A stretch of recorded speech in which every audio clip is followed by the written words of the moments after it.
Welcome back to Beyond the Script, where you find great movies and great conversation. This is where you can find God anywhere, even in wonderful movies.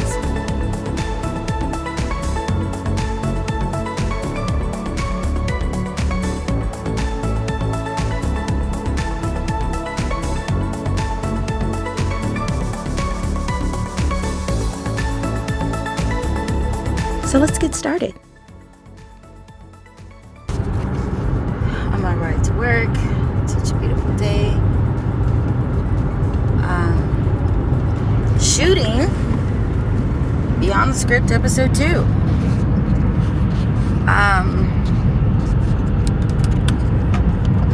Just from a word that I got this morning, and a conversation that I had yesterday with one of my fellow sisters. So much. It was so funny because I'm talking to her about, how I'm always so super careful about letting God lead, because you just never know how he's going to come. He could come the same way. He could come different ways. He could come like he did before. You just never really know. And so you just have to leave yourself open, not to be so territorial and hold people hostage, because you just never know what God is going to do. You live in the moment and you move on.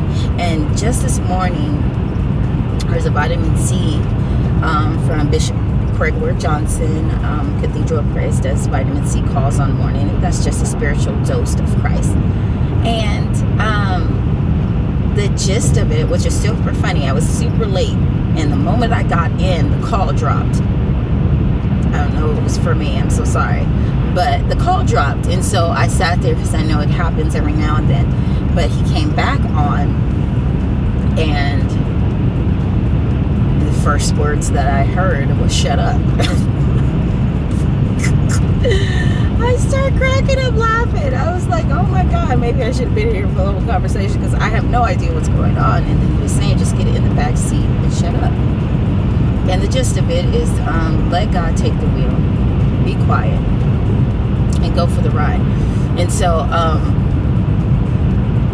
I spent the last 3 weeks trying to line up my show so I could continue to do it the way it has been done for the first season, and how I thought about doing it. And if you go back and look at my YouTube channel for Beyond the Script, this was concept made 3 years ago, and I had started it out on YouTube. And I just been trying to stick to a format, and hey, just God doesn't do it. Nothing worked. People weren't able to do it. I have a new life now. I have a family, so I'm just not, in the same place. And it was funny to me to hear that, because it's almost like I was fighting with God to do the same thing, and he's fighting with me, telling me it's unorthodox, it's different. The different things that he's telling me to do, it's just like, I'm like, but God, it's just season 2, people are not even, not connected to it yet. Why would I be changing things now? Well, first off, it's not mine. The concept came from God, because I love him so much. And then second off, if I'm going to allow God to do what he's going to do, I have to get out of the way. Shut up and get in the back seat, right? So, here it is. This is episode 2.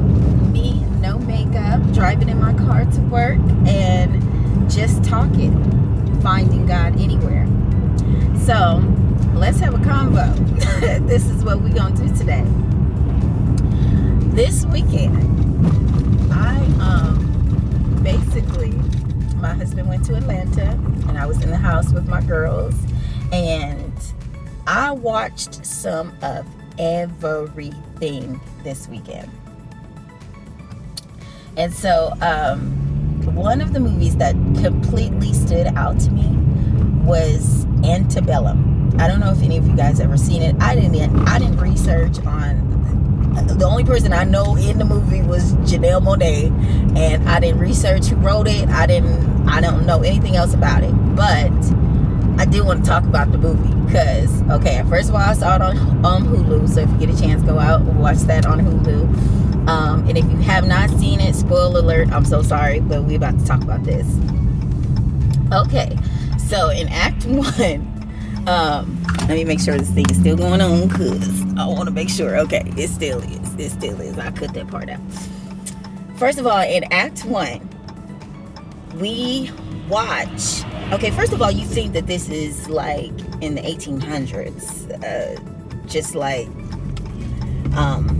slaves, masters. You know where I'm going with this. Picking cotton, the whole shebang. Okay, so first off, let's start here. I don't like watching movies like this. It's very, very hard for me because I'm so emotionally attached to movies. I have always been. So, but I kept watching. I'm just, so I'm watching the first act. We're watching this woman just, go through. It looks like maybe she was trying to get away or something, but she was being beaten and branded by her master. And this is where we start. This is Act 1. Then we're moving along in the story. We're watching this woman with her struggles, talking, and it looks like they're looking to her as a leader, but she ain't trying to be a leader type of thing.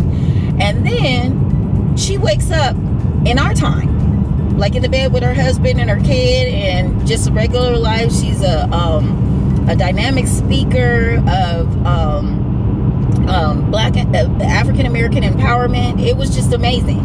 And so I'm like, okay, where's the story going, right? Where we going? Inciting incident. We see that she gets stolen by the people that are her masters. I'm like, we in real time. Is she dreaming? Okay, so we in the middle. I'm like, is she dreaming? Or, because sometimes people believe in reincarnation, ancestors, like is she dreaming of her ancestors and they just all look alike? I couldn't figure it out. I'm telling you. Okay, so we moving into Act 2 and I'm still confused. All right, as we move into Act 2, new people start coming in. So they finding people to be slaves. Okay, all right, I'm just thinking this is the old times. They're being sold into slavery. This is what reality was. This is what our history says it was. Blah, blah, blah. As we move along, we find out that these is just normal, regular people in our time kidnapping strong Black people and making them become slaves. I was like, is this real? Is this real? Spoil alert. This lady escapes. And this is a real place. It's a real reenactment of the World War II days where, this was a thing. They then found a whole hundreds of acres of land, and they are really going into the real world, stealing and kidnapping people and bringing them to this world and making them live this life because I guess they wanted to, live back in the days where they were superior over Black people. Who knows? I have no idea what the motives are. This is what it is. However, let's go beyond the script. I was absolutely flabbergasted at the fact that these people really were doing this. This was a thing. They were really, really doing this. Okay. First of all, it was scary. It was scary because, you never know what a person is thinking and how they feel. What are their desires, their true desires. People could really, truly desire to be superior over you and go through serious lengths to make them superior over you. And so that part was kind of scary because that's something that people could really do. And second of all, going beyond the script, I was just like, what?